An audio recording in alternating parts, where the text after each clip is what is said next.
Alrighty. So you have to introduce yourself and tell Okay. the people who you are. Okay. All right. I'm. The camera's not on me though. Is that all right? I mean, it's not It's, going to it's, be. still- it's It's still not going to be a recording. video. I'm going to Oh, I just take see. the audio. I see. Okay. I'm Chuck Smith, resident director at the Goodman Theater. I'm in my 18th year here on the artistic staff, and I was on the staff at Columbia College for over 23 years, up until 3 years ago. So, how long altogether in total would you say you've been involved with theater? About 45 years, since the mid 60s. Okay. So, what is your main goal as a director? To direct good plays. If there's focusing, I like to focus on experiences of the African American community. That's like what I like to put at the head of my list. Plays that involve, African American actors telling African American stories. Okay. So, what and when was your first experience that made you say, okay, this is what I want to do, and this is why I want to do it? So, as in regards to African American plays and telling stories. I think that came out of in regards of doing African American tales or stories in theater, came out of my experience with an organization called the Experimental Black Actors Guild.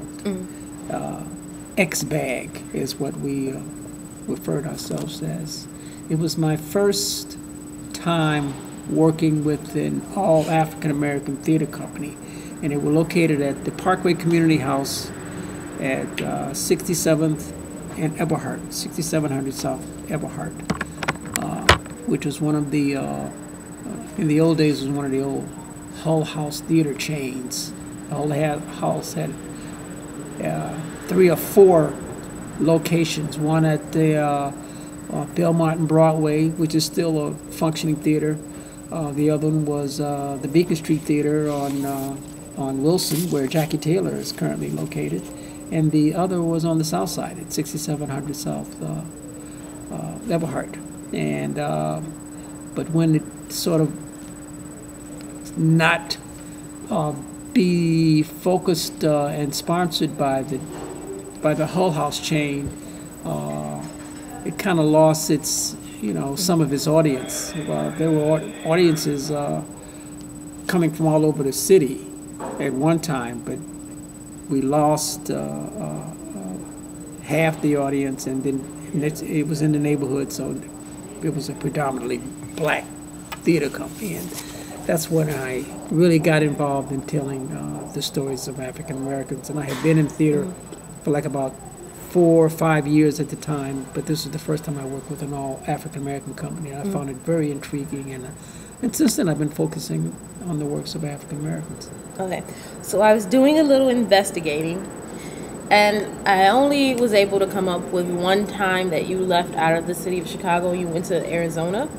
Oh, Why is it that you never left out of Chicago to do theater? to do theater? Because you don't have to. At least I've never had to. I mean, there's always enough work for me here. So, and I love Chicago. So I don't have any reason to just fly, go away. Now I have gone. Good. You did your research. And you did on Arizona. That was one of the. That was for a very small little company called the Black Theater Troupe. And I did August Wilson's Gem of the Ocean for this troupe. And this is like about 2 years ago. That last year, early 2009, I went to the Oregon Shakespeare Festival to do a production of Wole Soyinka's Death and the King's Horseman.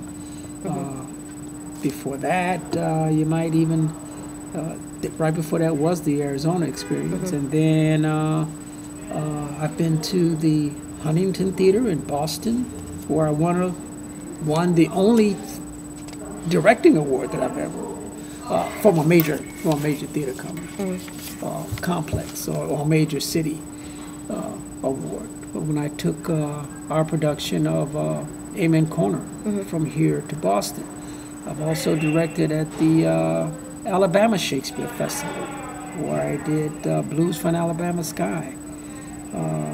What else? Roby Theater Company in Los Angeles, where I did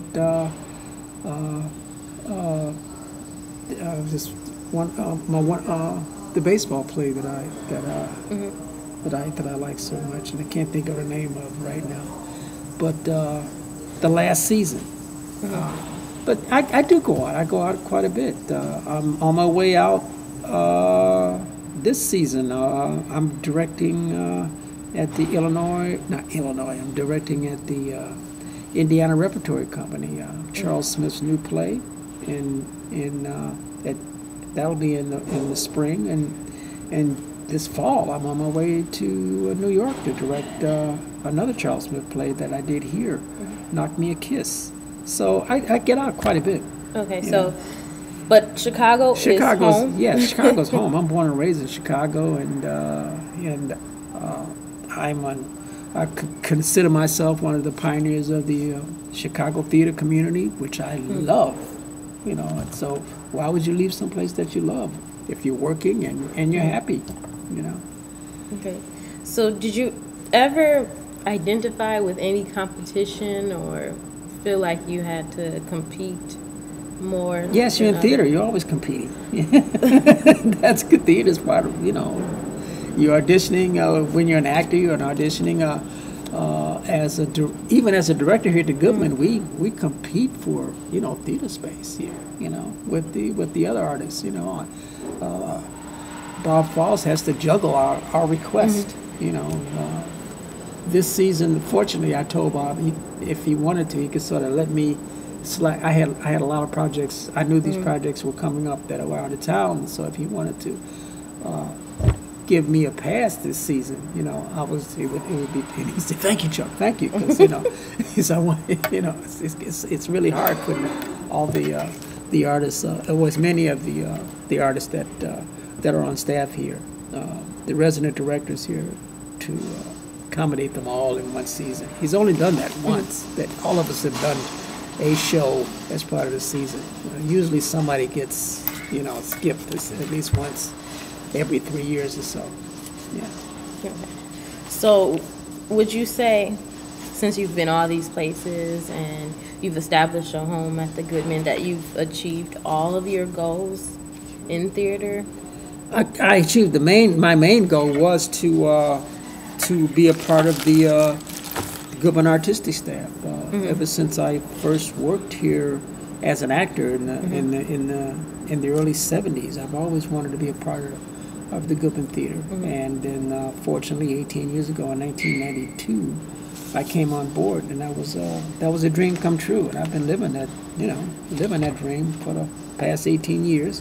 I don't think that there's anything else that I have to do. I don't have a burning desire to do this or that. But as an artist, you're never an artist. If you are a true artist, you're always hungry for something else, looking for new territories to expand your craft, and just want to keep at it. Okay. Was there any one particular person or group of people who encouraged you and helped you with the decisions involving theater, like getting into it once you got into it? There was no one who got me into theater, but once I got into theater, I would say the biggest influence was Ted Ward, Theodore Ward, who's a playwright whose work has been done on Broadway, and he's an established writer, and he sort of took me under his wing during the time I was with X-Bag. It was, and in 1972, I directed a play of his at X-Bag, and he took a liking to me and really sort of steered me